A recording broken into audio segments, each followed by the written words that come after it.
যারা এই উদ্ধার কর্মী কাজ করেছিল, তারা যারা জীবিত আছে, তারা কেমন আছে, কি করছে, ভালো আছে না খারাপ আছে? আমি সবার দৃষ্টি আকর্ষণ করে অনুরোধ করবো এটাই, যে এই প্রচারণা না চালিয়ে আসুন কে কোথায় কেমন আছে, তাদের পরিবার কেমন আছে, এই জিনিসগুলো একটু খেয়াল করি। এটুকুই আমার শেষ অনুরোধ সবার। আপনারা যখন রানা প্লাজার ধসের পরে যে খবর পেলেন, আপনারা কিভাবে উদ্ধার কার্যক্রম শুরু করেছিলেন? আমরা প্রথম থেকে হাতে হাতে আমরা কাজ শুরু করেছিলাম। যেমন আমি সর্বপ্রথম ছাদে উঠে সেখানে পানির ট্যাঙ্কি, যে পানি ছিল 6টা পানির ট্যাঙ্কি, পানি নিষ্কাশনের ব্যবস্থা করি। এরপর থেকে রাত্রে 10:30টার সময় fire service and civil defence এসেছিল, কাজ শুরু করেছে। তাদের সাথে থেকে সহায়ক হিসাবে আমরা উদ্ধার কাজ করি। কতদিন উদ্ধার কাজ করছিলেন? আমরা সাথে অনেকেই ছিলাম। এবং আপনারা আসার পরে কি পরিমাণ এখানে আহত এবং নিহত দেখছিলেন? আমার হাতেই জীবিত আহত যারা ছিল, শতাধিক আহত মানুষের উদ্ধার করেছি এবং নিহত প্রায় শতাধিকের মতো। আপনার পরিচয়? আমার নাম মোহাম্মদ রাজিবুল ইসলাম, আমার বাসা সাভারে। কোন সংগঠনের নাম? Man for man force. এটা কি সভাপতি না প্রতিষ্ঠাতা? আমি প্রতিষ্ঠাতার নির্বাহী পরিচালক।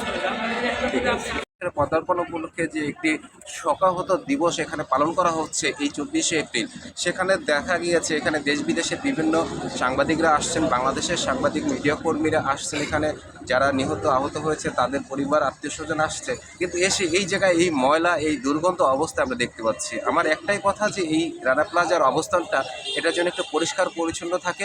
এখানে খুব ভালো একটা বসার স্থান করে দেওয়া যাক। এখানে এই স্ট্যান্ডে একটি যাত্রী ছাউনি নেই, এখানে যদি একটি যাত্রী ছাউনিরও ব্যবস্থা করে দিত, তাহলে সাধারণ জনগণ কিন্তু এসে বসতে পারতো। প্রতি বছর দূর দূরান্ত থেকে এখানে যে লোকজন আসে, তারা কিন্তু বসার মতন জায়গাটা নাই এখানে।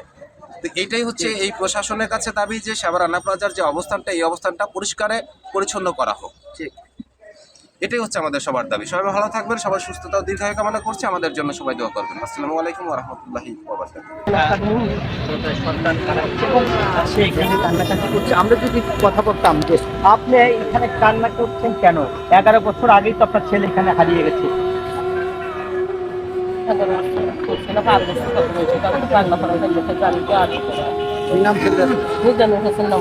আমি ছবি তো কিছু আনি আমার বাড়ি খাই যেত। আজকে তো আপনার ছেলে মারা গেছে, আজকে 12 দিন বসে করছি। কোনো বিচার পেয়েছে? কোনো বিচার সুখ সাধন আমরা থাকি, আমরা কি তারা আসি, আমরা আমার কি অনুদান মানুষে দেয় না। না পাইছি বেটা হারাইছি, বেটা হারালে বিভিন্ন কারণে যা হোক জানি। যদি অর্ধেক সন্তান অর্ধেক 17 দিনের দিন আসি, আমার যদি হাতের পানি দিয়ে ফেললাম, আমার যদি লাইন হাতে কালমা যদি করে ফেললাম, আমি 17 দিন আমি কি হয়েছিলাম।